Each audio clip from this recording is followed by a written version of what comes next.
Good afternoon विद्यार्थी मित्रांनो. तर आपण जसं की काल पाहिलं वेगवेगळ्या प्रकारच्या आतापर्यंत आपण केमिकल प्रॉपर्टी स्टडी करत आलेलो आहोत. आता तुम्ही अल्डॉल कंडेन्सेशन पाहिलं, त्याच्यानंतर क्लेझन कंडेन्सेशन पाहिलं, क्रॉस अल्डॉल कंडेन्सेशन पाहिलं. विद्यार्थी मित्रांनो, काल आपण सगळ्यात महत्त्वपूर्ण रिॲक्शन बघितली होती ती म्हणजे कॅनेझरो रिॲक्शन. तर कॅनेझरो रिॲक्शन वरती परीक्षेला निश्चित प्रश्न येतो. कालही सांगितलं होतं मी, आजही सांगतो की अशा प्रकारचे अल्डिहाइड किंवा कीटोन ज्याच्यामध्ये अल्फा हायड्रोजन ॲटम नसतो अशा प्रकारचं जी काही रिॲक्शन परफॉर्म केले जाते, so that reaction is a Cannizzaro reaction. Cannizzaro reaction मध्ये कुठल्या प्रकारचे प्रोडक्ट तयार होतात? तर कॅनेझरो रिॲक्शन मध्ये जे प्रोडक्ट तयार होतात ते असतात अल्कोहोल अँड पोटॅशियम और sodium salt of A carboxylic acid. विद्यार्थी मित्रांनो, लक्षात ठेवा, अल्डिहाइडची रिॲक्शन अल्डिहाइड बरोबरच करता येते, त्यावेळेस प्रोडक्ट सुद्धा ऑप्टेन होतो. याच्यावरती प्रश्न येतो म्हणजे येतो निश्चित आहे. आता विद्यार्थी मित्रांनो, आपण पुढचं पाहणार आहोत. हे एक जनरल ब्रीफ आहे. जनरल ब्रीफ मध्ये पाहणार आहे, तुम्ही सर्वांनी नोट्स मध्ये ते पाहू शकता. That is the uses of A aldehyde and ketone. Aldehyde आणि कीटोनचे कुठल्या कुठल्या प्रकारचे युजेस आहेत ते युजेस तुम्ही नोट्स मध्ये पाहू शकता. एवढे हार्ड नाहीत, तुम्ही असं रीडिंग केलं तरी लक्षात येऊ शकतं. तरी जनरली एका पॉईंट वरती मी डिस्कशन करतो. ते पॉईंट खूप महत्त्वपूर्ण आहे विद्यार्थी मित्रांनो. तो म्हणजे काय? तुमचा जो काय फॉर्मॅलिन आहे, जो फॉर्मॅल्डिहाइड आहे, त्या फॉर्मॅल्डिहाइड जर 40% म्हणजे 40% इफ टू टेकन, जर आपण ते 40% घेतलं, 40% ॲक्वे सोल्युशन मध्ये जर बनवलं, तर त्याला म्हटलं जातं formalin. And this formalin are used for the biological preservative. जे काय बायोलॉजिकल प्रिझर्वेटिव्ह असतात, ते बायोलॉजिकल प्रिझर्वेशन जर आपल्याला करायचं असेल तर त्याच्यासाठी सगळ्यात महत्त्वपूर्ण जे काही अल्डिहाइड आहे दॅट इज अ फॉर्मॅल्डिहाइड. या फॉर्मॅलिन वरती परीक्षेला प्रश्न आलेला आहे विद्यार्थी मित्रांनो. फॉर्मॅलिन म्हणजे काय? 40% aqueous solution. 40% aqueous solution of a formaldehyde. लक्षात घ्या विद्यार्थी मित्रांनो, मी पुन्हा सांगतो, 40% ॲक्वियस सोल्युशन. कारण परीक्षेमध्ये प्रश्न येतो, formalin is 40% aqueous solution, 60% aqueous solution, 70% aqueous solution. तर आपल्याला 100% सांगता आलं पाहिजे की फॉर्मॅलिन म्हणजे काय?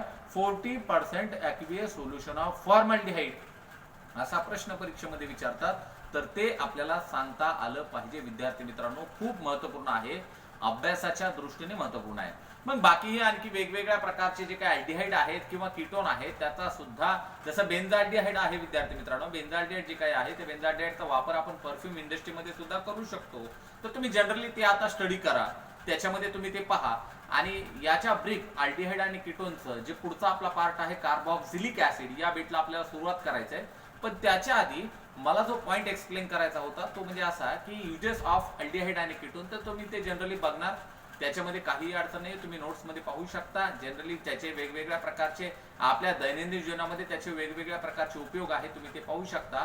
पण आणखी एक आठवण करून मला तुम्हाला सांगायचं अशी आहे, ती म्हणजे कुठली, की जे काही अल्डिहाइड आणि कीटोन आहे त्याला जर तुम्हाला सेपरेट करायचं असेल तर सेपरेशन करण्यासाठी कशाचा वापर केला जातो असा प्रश्न परीक्षेला येतो. तो विद्यार्थी मित्रांनो लक्षात घ्या, याच्यासाठी तुम्ही ज्याचा वापर करता, so that is a Fehling solution, Tollens reagent आणि तिसरा आहे चीप रिएजंट. या तिघाच्या साह्याने तुम्ही अल्डिहाइड आणि कीटोनला सेपरेट करू शकता. फेलिंग सोल्युशनच्या साह्याने तुम्ही फक्त ॲलिफॅटिक अल्डिहाइडला सेपरेट करू शकता, अरोमॅटिक अल्डिहाइडला नाही.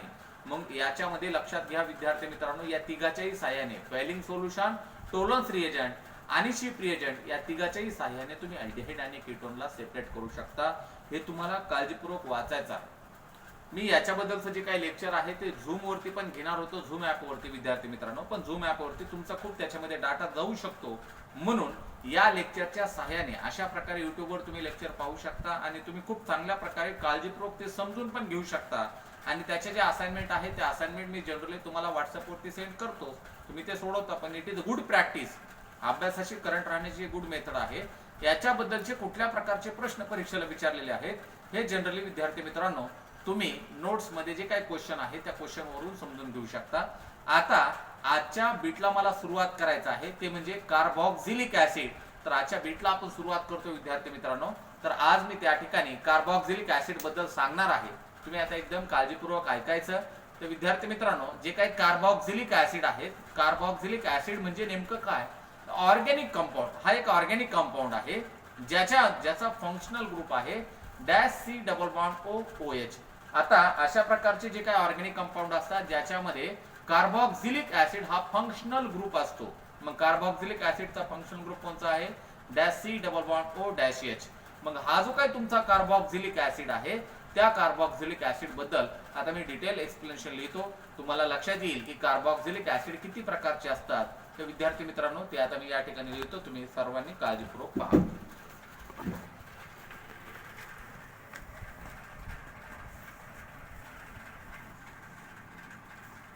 विद्यार्थी मित्रांनो या ठिकाणी मी लिहितोय कार्बोक्सिलिक ऍसिड.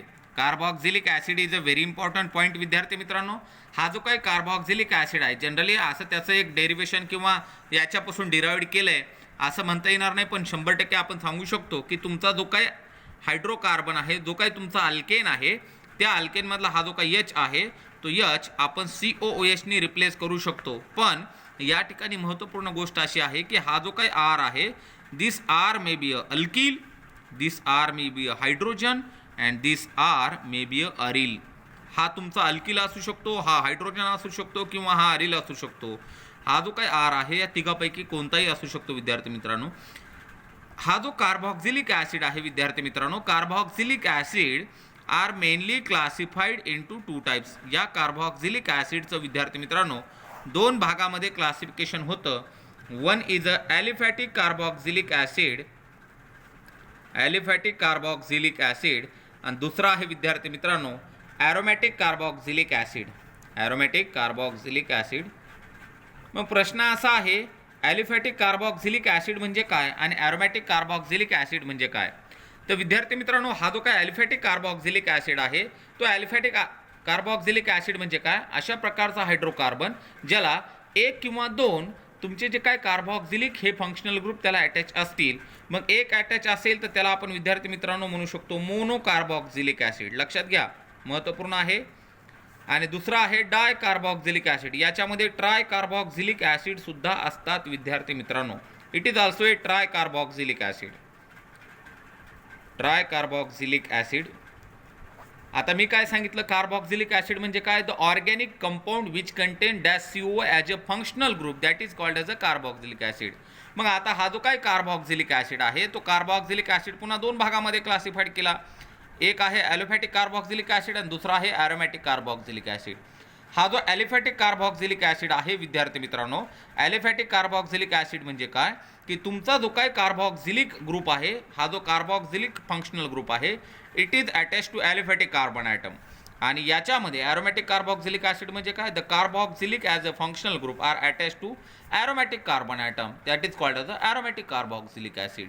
मग मोनो कार्बोक्सिलिक ऍसिड म्हणजे तुमच्या लक्षात आलं असेल, मोनो म्हणजे काय 1, डाय म्हणजे काय 2, ट्राय म्हणजे काय 3. मग mono carboxylic acid, di carboxylic acid, tri carboxylic acid.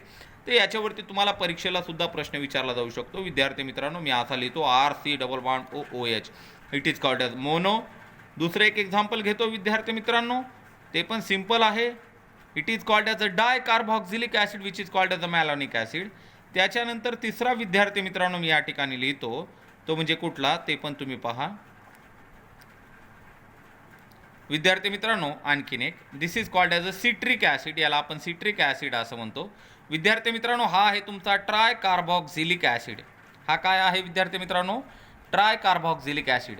मग मोनो कार्बोक्सिलिक ऍसिड म्हणजे काय, the organic compound which contain 1 COH as a functional group. Di carboxylic acid म्हणजे काय, the organic compound which contain 2 CO as a functional group. Tri carboxylic acid म्हणजे काय, the organic compound which contain dash COH as a 3 functional group. So that is called as a tri carboxylic acid. मग तुम्हाला जर असं आलं which of the following is a di carboxylic acid, मग ते ओळखता येईल का, कसं ओळखणार तुम्ही, तर बघायचं की त्या कंपाऊंडमध्ये किती कार्बोक्सिलिक ऍसिड आहे. 2 असतील तर डाय म्हणा, 1 असतील तर मोनो म्हणा, आणि 3 असतील तर ट्राय म्हणा. म्हणजे इट इज व्हेरी सिम्पल. आता नेक्स्ट हा जो ॲरोमॅटिक कार्बोक्सिलिक ऍसिड आहे, this aromatic carboxylic acid classified into 2 types, mono आणि डाय. मग त्याच्यामध्ये एक एक्झाम्पल लिहितो विद्यार्थी मित्रांनो मी. This is called as a aromatic compound, याला हा COH group attach, it is called as a mono carboxylic acid म्हणजे ॲरोमॅटिक मोनो कार्बोक्सिलिक ऍसिड. आणि दुसरा लिहितो विद्यार्थी मित्रांनो, it is called as aromatic dye carboxylic acid which is called as a phthalic acid. तुम्ही phthalic acid हा शब्द ऐकलेला आहे, it is called as a phthalic acid. मग आता तुमचा कार्बोक्सिलिक ऍसिड म्हणजे काय, अशा प्रकारचे ऑर्गॅनिक कंपाऊंड ज्याच्यामध्ये dash COOH as a functional group आहे त्याला त्या ठिकाणी आपण कार्बोक्झिलिक ॲसिड म्हणतो. पुन्हा त्याचं क्लासिफिकेशन किती भागामध्ये केलं? मुख्य 2 भागामध्ये. कोणते 2 भाग आहेत? Aliphatic carboxylic acid, aromatic carboxylic acid. पुन्हा ॲलिफॅटिक कार्बोक्झिलिक ॲसिडचं किती भागामध्ये क्लासिफिकेशन केलं? 2 भागामध्ये. कोणते 3 भागामध्ये. कोणते 3 भाग? मोनोकार्बोक्झिलिक ॲसिड, डायकार्बोक्झिलिक ॲसिड, ट्रायकार्बोक्झिलिक ॲसिड. पुन्हा ॲरोमॅटिक कार्बोक्झिलिक ॲसिडचं किती भागामध्ये क्लासिफिकेशन केलं? 2 भागामध्ये. मोनोकार्बोक्झिलिक ॲसिड, डायकार्बोक्झिलिक ॲसिड. आता याच्यामध्ये आपल्याला ओळखता येऊ शकतं. मग आता प्रश्न असा एखादा असा म्हणू शकतो की सर आपण हे तर आता पाहिलं, पण आता आपल्याला ह्याचं नॉमेनक्लेचर स्टडी करायचं असेल तर मग कसं नॉमेनक्लेचर स्टडी करू शकतो ते आपण विद्यार्थी मित्रांनो पाहू. आता ते पुढचा पार्ट आहे तो आपण पाहणारच आहोत. आता इथपर्यंत सर्वांच्या लक्षात आलं? हे खूप महत्त्वपूर्ण आहे. पुन्हा याच्यावरती एकदा रिवाईज करा विद्यार्थी मित्रांनो. कार्बोक्झिलिक ॲसिड म्हणजे काय? अशा प्रकारचा ऑर्गॅनिक कंपाऊंड ज्याच्यामध्ये -COH as a functional group आहे त्याला कार्बोक्झिलिक ॲसिड म्हणतो. किती भागामध्ये क्लासिफिकेशन केलं? ॲलिफॅटिक आणि ॲरोमॅटिक. ॲलिफॅटिकचं किती भागामध्ये केलं? 3 भागामध्ये. कोणते 3 भाग? मोनो, डाय आणि ट्राय. ॲरोमॅटिकचं मोनो आणि डाय. त्याचे एक्झाम्पल पण पाहिले विद्यार्थी मित्रांनो, तसं तुम्हीही रेफर करणार आहात. मग आता आपल्याला याचं नॉमेनक्लेचर बघायचं आहे. बघू ते आता nomenclature. Nomenclature of carboxylic acid हे जे काय बीट आहे विद्यार्थी मित्रांनो, आता आपण पाहिलं कार्बोक्झिलिक ॲसिड बद्दलचं. आता आपण पाहतोय नॉमेनक्लेचर ऑफ कार्बोक्झिलिक ॲसिड. तर विद्यार्थी मित्रांनो, नॉमेनक्लेचर ऑफ कार्बोक्झिलिक ॲसिड हे जे काय बीट आहे ते बीट आपण आता स्टडी करतोय. बीट तसं खूप महत्त्वपूर्ण आहे, अभ्यासाच्या दृष्टीने आहे. आता तुम्हाला सर्वांना त्याच्यावरती थोडंसं फोकस करायचं आहे. आता तुम्ही कार्बोक्झिलिक ॲसिडबद्दल बघितलं. कार्बोक्झिलिक ॲसिड म्हणजे नेमकं काय असतं विद्यार्थी मित्रांनो? तर मी तुम्हाला सांगितलं की अशा प्रकारचे ऑर्गॅनिक कंपाऊंड ज्याच्यामध्ये -COH हा एक फंक्शनल ग्रुप आहे त्याला म्हटलं जातं कार्बोक्झिलिक ॲसिड. पण या कार्बोक्झिलिक ॲसिडचं जर आपल्याला नॉमेनक्लेचर प्रोव्हाइड करायचं असेल तर आपण ह्याचं नॉमेनक्लेचर कसं प्रोव्हाइड करू शकतो? So this is a representation formula of A carboxylic acid. आता याचं जर नॉमेनक्लेचर द्यायचं असेल तर नॉमेनक्लेचर 2 प्रकारे दिलं जातं. तुम्हाला सर्वांना माहिती आहे. एक आहे कॉमन सिस्टीम आणि दुसरी आहे IUPAC सिस्टीम. तर विद्यार्थी मित्रांनो, कॉमन सिस्टीममध्ये नॉमेनक्लेचर म्हणजे काय आणि IUPAC सिस्टीममध्ये नॉमेनक्लेचर म्हणजे काय? कॉमन सिस्टीम म्हणजे लोकल लेव्हलला जे काय नॉमेनक्लेचर प्रोव्हाइड केलं जातं depending upon their property, so that is called as a common system. IUPAC system म्हणजे काय? International union for pure and applied chemistry. हे जे काय जागतिक संघटना आहे केमिस्ट्रीचं, त्यांनी ठरवून दिलं स्पेसिफिक नाव. त्याच्यामध्ये कुठल्याही प्रकारचा बदल करता येत नाही विद्यार्थी मित्रांनो.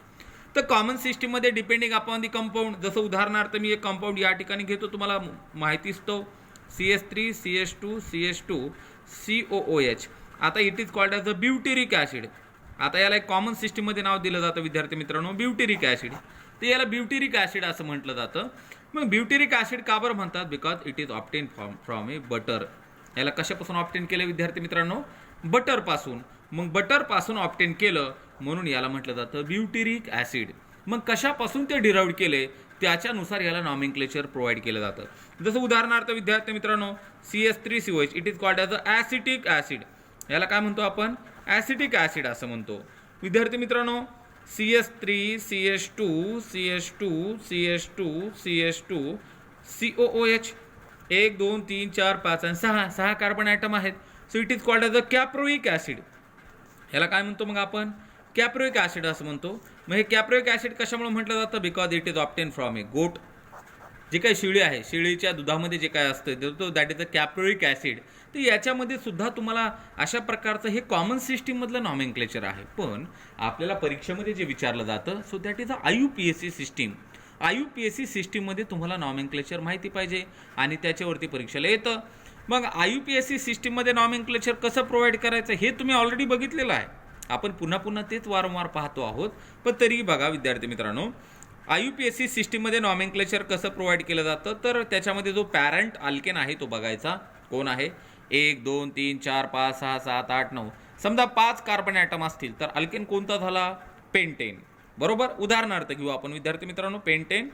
आता हा जो काही पेंटेन आहे त्या पेंटेनमधला हा जो काही E दिसतोय विद्यार्थी मित्रांनो, this E is replace by OIC acid. So it is known as the pentanoic acid. मग याला काय म्हणतो विद्यार्थी मित्रांनो? आपण पेंटॅनोइक ॲसिड असं म्हणतो. मग आता पेंटॅनोइक ॲसिडचं स्ट्रक्चर कसं काढता येईल? मी तुम्हाला असं म्हटलं की 5 carbon item CH3 CH2 CH2 CH2 COOH. विद्यार्थी मित्रांनो 1 2 3 4 5 कार्बन ॲटम झाले. 5 कार्बन ॲटम म्हणजे अल्केन कोणता झाला? पेंटेन. मग 5 कार्बन ॲटम आले, मग पेंटेन झाला. त्यातला ई कशाने रिप्लेस केला? OIC ॲसिडने. का रिप्लेस केला? कारण त्याच्यामध्ये हा फंक्शनल ग्रुप आलेला आहे म्हणून याला म्हटलं जातं पेंटॅनोइक ॲसिड. विद्यार्थी मित्रांनो याचं कॉमन सिस्टीममध्ये नाव काय दिलेलं? काय नाव आहे? व्हॅलेरिक ॲसिड. काय म्हणतो विद्यार्थी मित्रांनो आपण याला? व्हॅलेरिक ॲसिड. तर ह्याच्यावरती तुम्हाला अशा प्रकारचा प्रश्न विचारला जाऊ शकतो. तर हा झाला तुमचा IUPAC सिस्टीम, हे झालं तुमचं कॉमन सिस्टीम. तर कॉमन सिस्टीममध्ये जनरली जे काय नॉमेनक्लेचर असतात, काही कंपाऊंडबद्दल ते दिलेले असतात. आणखी काही विद्यार्थी मित्रांनो मी या ठिकाणी लिहितो CH3 CH2 CH2 COOH. आता विद्यार्थी मित्रांनो हा एक कंपाऊंड आहे, याला मला नॉमेनक्लेचर प्रोव्हाइड करायचं आहे IUPAC नॉमेनक्लेचर. मग या कंपाऊंडला जर मला IUPAC नॉमेनक्लेचर प्रोव्हाइड करायचं असेल तर सगळ्यात पहिले काय करणार तुम्ही?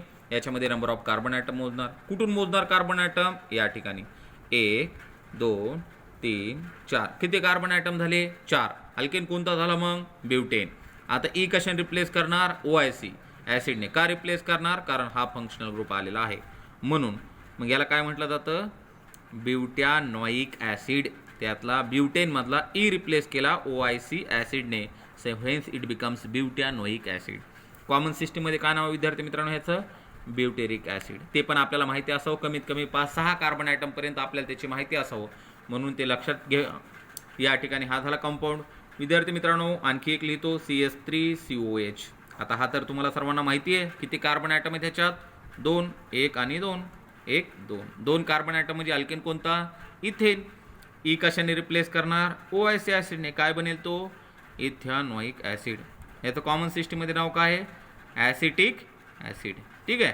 आता दुसरा CH3 CH2 C double bond OOH. अशा प्रकारे याच्यामध्ये बॉन्डिंग असते. नंबरिंग कुठून देणार? इकडून देणार का इकडून? ज्या ठिकाणी तुमचा फंक्शनल ग्रुप आहे तिथून. 1 2 3. किती कार्बन ॲटम झाले विद्यार्थी मित्रांनो? 3. अल्केन कोणता झाला मग? प्रोपेन. प्रोपेनमधला ई कशाने रिप्लेस करायचा? OIC ॲसिडने. काय बनेल तो? प्रोपॅनोइक ॲसिड. आणि याचं कॉमन सिस्टीममध्ये काय नाव आहे? प्रोपायुनिक ॲसिड. कॉमन सिस्टीममध्ये काय नाव आहे ह्याचं विद्यार्थी मित्रांनो? प्रोपायुनिक ॲसिड. आणि IUPAC सिस्टीममध्ये काय नॉमेनक्लेचर आहे? प्रोपॅनोइक. आणि कॉमन सिस्टीममध्ये प्रोपायुनिक. तर हे सगळं कशाविषयी झालं? समजा अजून एक एक्झाम्पल घेतो विद्यार्थी मित्रांनो. CH3 CH3 CH2 C double bond OOH. विद्यार्थी मित्रांनो या कंपाऊंडला आपल्याला नाव द्यायचं. आता या कंपाऊंडला कसं नाव देणार बरं? बघा बरं आता कसं नाव देणार. तर नंबरिंग देणार 1 2 3 4. बरोबर.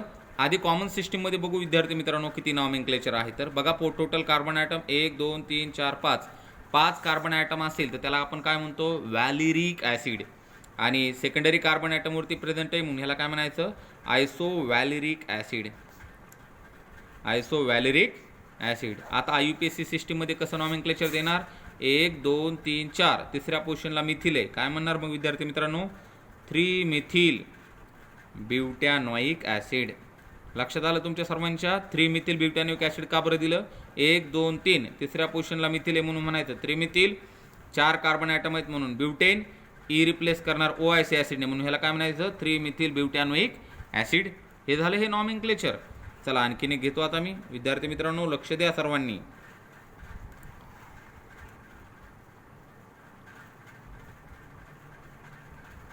आता विद्यार्थी मित्रांनो हा एक कंपाऊंड आहे, याला मला नॉमेनक्लेचर प्रोव्हाइड करायचं. नॉमेनक्लेचर प्रोव्हाइड करता वेळेस कसं नॉमेनक्लेचर प्रोव्हाइड करायचं? 1 हे 2 बरोबर दुसऱ्या नंबरच्या कार्बन ॲटमवरती. आता या ठिकाणी बघा 1 2. तुम्ही इकडं पण घेऊ शकता असं 1 2 3. 3ची चेन घेऊ शकता. 1 2 3. दुसऱ्या पोझिशनला मिथिल आहे. काय म्हणणार मग आपण? 2 methyl propanoic acid. 2 methyl propanoic acid. आणि याला जर कॉमन सिस्टीममध्ये नाव द्यायचं असेल तर कसं देऊ शकतो? या ठिकाणी ह्या कार्बोनिल ग्रुपच्या शेजारचा जो काही कार्बन ॲटम आहे त्याला म्हटलं जातं अल्फा कार्बन ॲटम. मग तुम्ही काय म्हणणार? Alpha alpha dimethyl. Alpha alpha dimethyl acetic acid. Alpha alpha alpha alpha कशामुळं? हे पण अल्फा पोझिशनला हे पण अल्फा पोझिशनला म्हणून म्हणायचं alpha alpha dimethyl acetic acid. Acetic acid कशामुळं? 2 कार्बन ॲटम आहेत म्हणून ॲसिटिक ॲसिड. हे कॉमन सिस्टीममध्ये झालं. आणि हे जे काय आहे ते IUPAC सिस्टीममध्ये. विद्यार्थी मित्रांनो, हे झालं याच्याबद्दलचं. आता आपल्याला जर नॉमेनक्लेचर प्रोव्हाइड करायचं असेल ॲरोमॅटिक कंपाऊंडबद्दलचं तर कसं करू शकतो बघा. आता हा कंपाऊंड आहे, याचं नॉमेनक्लेचर तुम्हाला विचारलं तर काय सांगणार तुम्ही सर्वजण एकच उत्तर देणार, ते म्हणजे कुठलं, बेन्झॅनोइक ॲसिड, बरोबर. It is called as a benzoic acid. पण याला IUPAC सिस्टीममध्ये कसं नाव प्रोव्हाइड केलं जातं, हा बेन्झिनला benzene carboxylic acid, benzene carboxylic acid. Aromatic कंपाऊंडबद्दल पण आपल्याला माहिती पाहिजे. दुसरं एक एक्झाम्पल घेतो विद्यार्थी मित्रांनो. आता तुम्हाला याचं नाव यायला पाहिजे. याचं नाव काय आहे कॉमन सिस्टीममध्ये, थॅलिक ॲसिड. काय नाव आहे ह्याचं, थॅलिक ॲसिड. आणि IUPAC सिस्टीममध्ये काय देणार, 1 2 3 4 5 6. याला काय म्हणणार विद्यार्थी मित्रांनो, बेन्झिन 1,2 डायकार्बॉक्झिलिक ॲसिड, बेन्झिन 1,2 डायकार्बॉक्झिलिक ॲसिड. तर हे झालं याचं नाव विद्यार्थी मित्रांनो. ॲरोमॅटिक कंपाऊंडला सुद्धा आपल्याला नॉमेनक्लेचर प्रोव्हाइड करता येतं. जर 2 कार्बॉक्झिलिक ॲसिड असतील तर कसं नॉमेनक्लेचर प्रोव्हाइड करू शकतो ते सुद्धा आपल्याला माहिती पाहिजे. विद्यार्थी मित्रांनो, this is called as a oxalic acid. Common सिस्टीममधलं नाव आहे. परीक्षेमध्ये तुम्हाला जे काही कंपाऊंड असतात यांच्याबद्दल विचारू शकतात, त्याच्यावरती थोडं पण फोकस करायचं. It is oxalic acid. आणि दुसरं नाव याला काय देऊ शकता तुम्ही, इथॅन डायुइक ॲसिड. विद्यार्थी मित्रांनो, याला नाव काय देऊ शकता, इथॅन डायुइक ॲसिड. इथॅन डायुइक कशामुळं, 2 कार्बन ॲटम आहेत म्हणून इथेन. आणि डायुइक कशामुळं म्हणायचं, कारण 2 आहेत फंक्शनल ग्रुप ॲसिडचे म्हणून डायुइक म्हणायचं. आता आणखीन एक लिहितो विद्यार्थी मित्रांनो, CH2COH आणि इकडे एक COH. विद्यार्थी मित्रांनो, it is called as a malonic acid. याला काय म्हणतो आपण, मॅलोनिक ॲसिड. याला जर नॉमेनक्लेचर प्रोव्हाइड करायचं असेल तर नॉमेनक्लेचर कसं प्रोव्हाइड करू शकतो तुम्ही, प्रोपॅन डायुइक ॲसिड. काय नॉमेनक्लेचर प्रोव्हाइड करू शकता तुम्ही, प्रोपॅन डायुइक ॲसिड. तसं मग पुन्हा सक्सिनिक ॲसिडबद्दल पण विचारलं जाऊ शकतं. तर याच्यावरती जर प्रश्न आला तर ते सुद्धा तुम्ही सोडू शकता. तुम्हाला सर्वांना त्या ठिकाणी जी काही नोट्स आहे त्या नोट्समध्ये आणखीनही इतर एक्झाम्पल आहेत. तसे मी काही एक्झाम्पल तुम्हाला देणार आहे. ते एक्झाम्पल तुम्हाला सर्वांना सॉल्व करायचे आहेत. आता ती असाइनमेंट मी तुम्हाला देतोच. ह्या नॉमेनक्लेचरबद्दल लक्षात आलं सर्वांच्या. कॉमन सिस्टीममध्ये नॉमेनक्लेचर प्रोव्हाइड केलं जातं depending upon the physical and chemical property. आणि IUPAC सिस्टीममध्ये जे काय नॉमेनक्लेचर प्रोव्हाइड केलं जातं, that nomenclature are provide on the basis of their functional group. Functional ग्रुपच्या बेसिसवरती आपण IUPAC सिस्टीममध्ये नॉमेनक्लेचर प्रोव्हाइड करतो. त्याचे वेगवेगळ्या प्रकारचे रूल्स असतात. तसं रूल्स तुम्हाला सर्वांना माहिती आहे. Select the longest continuous carbon chain, give the numbering from that end, where the functional group attach. तर अशा प्रकारचं हे आहे. आता IUPAC सिस्टीममध्ये काय करतो, फक्त आपण तुमचा जो काय अल्केन आहे त्यातला E रिप्लेस करायचा. कशाने, OIC ॲसिडने. तर अशा प्रकारे हे नॉमेनक्लेचर आहे विद्यार्थी मित्रांनो. नॉमेनक्लेचर आहे. या नॉमेनक्लेचरवरती काही आता नॉमेनक्लेचर मी त्याची असाइनमेंट तुम्हाला देणार आहे. ती असाइनमेंट आता प्रॉपरली सोडवायची आणि मला सोडून दाखवायची. मी तुम्हाला ती व्हॉट्सअपवरती सेंड करतो. तर या ठिकाणी थांबतो विद्यार्थी मित्रांनो.